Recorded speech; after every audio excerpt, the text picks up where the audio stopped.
Assalamualaikum warahmatullahi wabarakatuh. Perkenalkan, kami dari kelompok 8 yang beranggotakan yang pertama Ima Fardila, saya sendiri, yang kedua Amidatul Fitri, yang ketiga Komaria, dan yang keempat Hasan Karbala.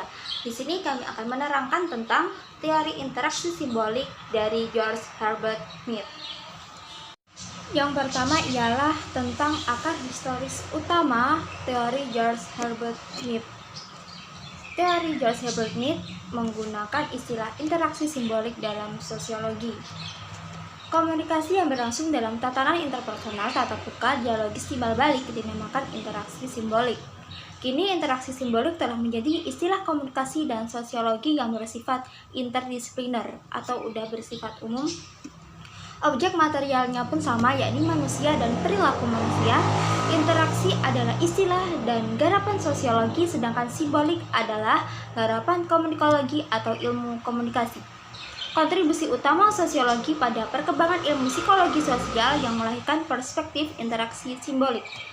Perkembangan ini bisa dikaitkan dengan aliran Chicago. Perkembangan sosiologi di Amerika sejauh ini didahului oleh penyerapan akar sosiologi yang berkembang luas di Amerika.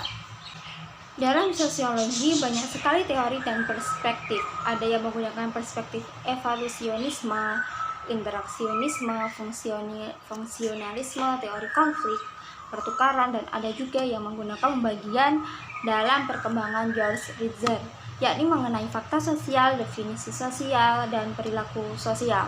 Semua pendekatan memiliki karakteristik dan tujuan berbeda-beda dalam rangka menganalisis masyarakat.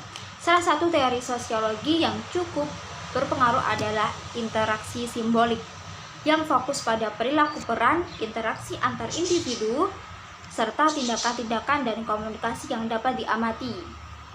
Jadi bisa dilihat secara fisik. Melalui pendekatan ini secara lebih spesifik, peneliti dapat menguraikan perkembangan sejarahnya dan manfaatnya bagi individu maupun masyarakat itu sendiri. Berdasarkan apa yang menjadi dasar dari kehidupan kelompok manusia atau masyarakat, beberapa ahli dari paham interaksi simbolik menunjuk pada komunikasi atau secara lebih khusus membahas tentang simbol-simbol sebagai kunci untuk memahami kehidupan manusia itu sendiri. Interaksi simbolik menunjuk pada sifat khas dari interaksi antar manusia. Artinya, manusia saling menerjemahkan dan mendefinisikan tindakannya baik dalam interaksi dengan orang lain maupun interaksi dengan dirinya sendiri. Interaksi simbolik tidak lepas dari tokoh yang bernama George Herbert Mead.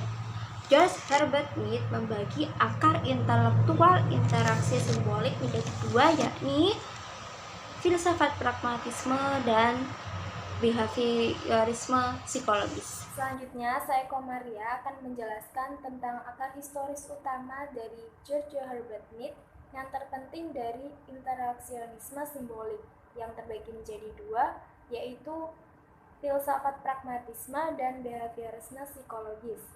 Yang pertama ada pragmatisme, merupakan pemikiran filsafat yang meliputi banyak hal.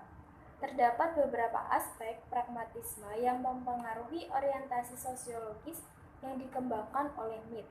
Pertama, ada realitas sebenarnya tidak terletak di luar dunia nyata, akan tetapi realitas tersebut dibangun secara aktif dikala kita bertindak di dalam serta terhadap dunia nyata. Kedua, manusia mengingat dan mendasarkan pengetahuan mereka mengenai dunia nyata pada apa yang telah terbukti bermanfaat bagi mereka. Ketiga, manusia mengartikan objek sosial dan fisik yang mereka jumpai di dunia menurut kegunaannya. Dan yang keempat, apabila kita ingin memahami aktor, kita harus mendasarkan pemahaman itu di atas apa yang sebenarnya mereka kerjakan dalam dunia nyata. Selanjutnya ada tiga hal yang penting bagi interaksionisme simbolik, antara lain memusatkan perhatian pada interaksi antara aktor dan dunia nyata. Kedua, memandang baik aktor ataupun dunia nyata sebagai proses yang dinamis. Dan yang ketiga, arti penting yang dihubungkan kepada kemampuan aktor untuk menafsirkan kehidupan sosial. Kemudian ada behaviorisme. Lewis dan Smith menafsirkan bahwa Mead dipengaruhi oleh behaviorisme psikologis. sebuah perspektif yang membawa ke arah realis dan empiris. Mit sesungguhnya menyebut basis pemikiran ini sebagai behaviorisme sosial untuk membedakan dengan behaviorisme radikal dari Watson. Perbedaan antara keduanya yaitu behaviorisme radikal cenderung lebih memusatkan kepada perilaku individual yang dapat diamati, tetapi mengabaikan perilaku yang tersembunyi dari individual tersebut. Sedangkan Mead menganggap behaviorisme sosial mengakui arti penting perilaku yang dapat diamati dan juga merasa bahwa ada aspek yang tersembunyi dari perilaku individual.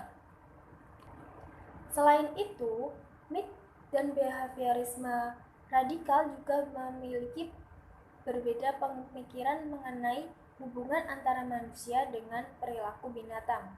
Behaviorisme radikal yang melihat tidak ada perbedaan antara keduanya, sedangkan Mead mengungkapkan bahwa adanya perbedaan kualitatif yang signifikan, yaitu manusia memiliki kapasitas mental yang memungkinkannya menggunakan bahasa antara stimulus dan respon untuk memutuskan bagaimana cara merespon. Ide-ide George Herbert Mead dalam resensinya atas buku Mead, Mind, Self, and Society menyatakan preferensi Mead mungkin bukan pikiran dan kemudian baru masyarakat, tetapi masyarakat yang pertama dan kemudian baru pikiran yang muncul dalam masyarakat. Menurut Mead, keseluruhan sosial mendahului pemikiran individu, baik secara logika maupun secara temporer. Individu yang berpikir dan sadar diri adalah mustahil secara logika menurut teori Mead tanpa didahului adanya kelompok sosial. Kelompok sosial yang muncul lebih dulu dan kelompok sosial menghasilkan perkembangan keadaan mental dan kesadaran diri. Mead mengidentifikasikan 4 basis dan tahapan tindakan yang saling berhubungan. Keempat tahap itu mencerminkan satu kesatuan organik. Mead selain tertarik pada kesamaan tindakan binatang dan manusia, juga terutama tertarik pada perbedaan tindakan antara kedua jenis makhluk itu.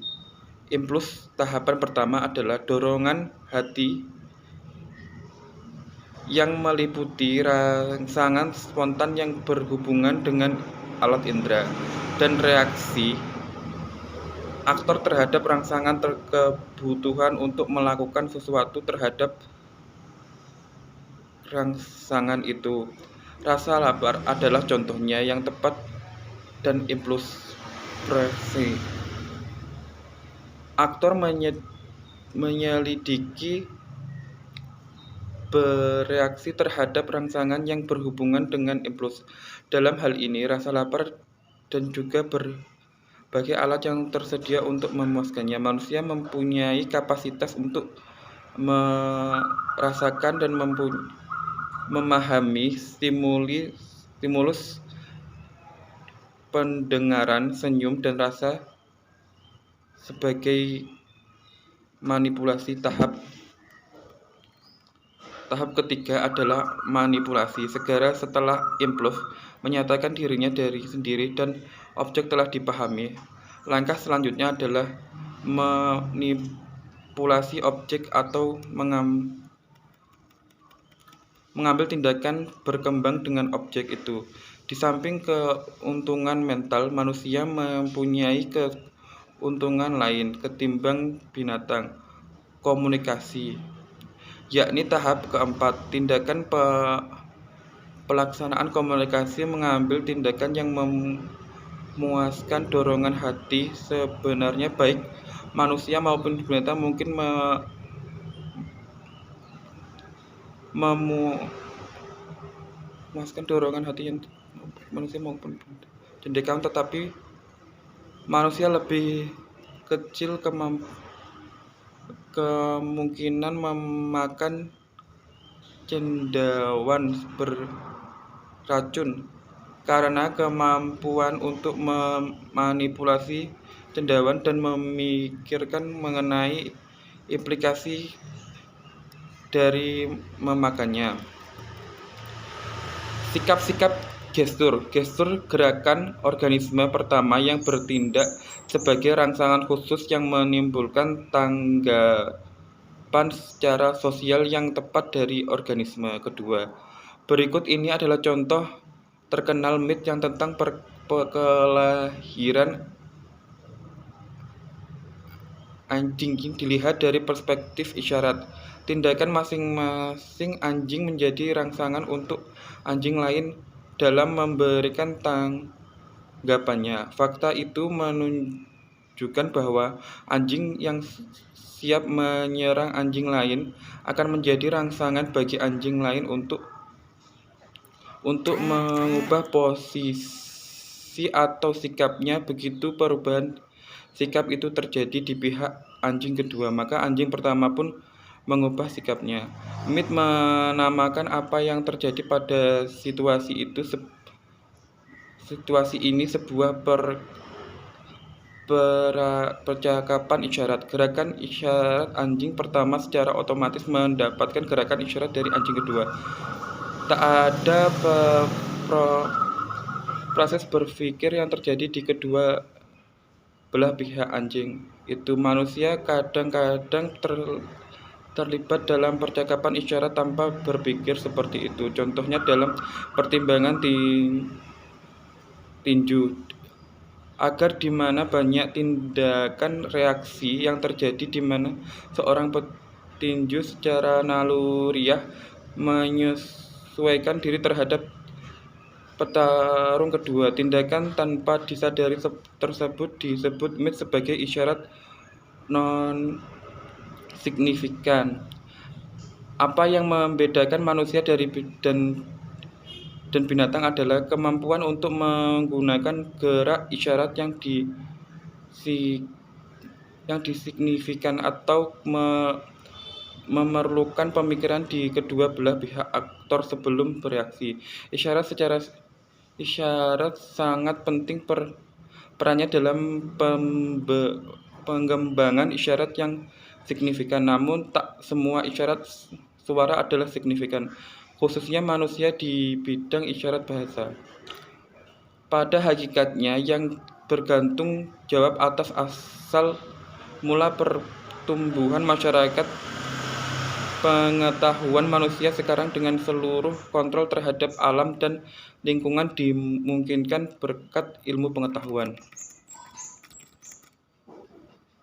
Simbol-simbol signifikan. Simbol-simbol signifikan sejenis gerak isyarat hanya dapat diciptakan manusia. Isyarat menjadi simbol signifikan bila muncul dari individu yang membuat simbol-simbol itu sama dengan sejenis tanggapan yang diperoleh dari orang menjadi sasaran isyarat.